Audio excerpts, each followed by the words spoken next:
Hello, good morning class. Today we are going to learn a few words about places in the school.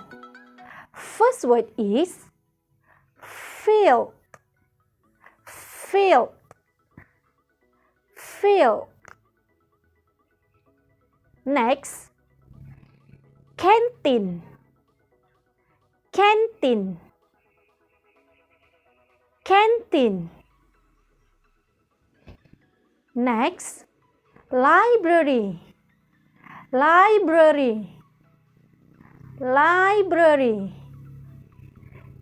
Next, classroom. Classroom. Classroom. Next, computer room. Computer room. Computer room. And lastly, school hall. School hall. School hall.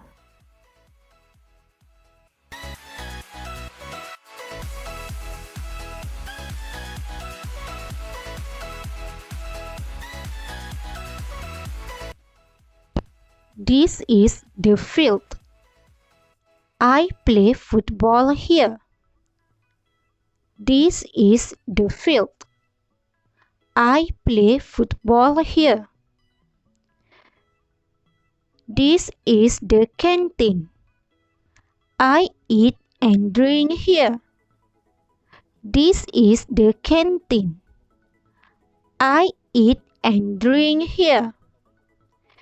This is the computer room. I use the computer here. This is the computer room. I use the computer here. This is the classroom. I study here. This is the classroom. I study here. This is the library. I read books here. This is the library. I read books here. This is the school hall. I have assembly here. This is the school hall. I have assembly here. Okay, class. Bye.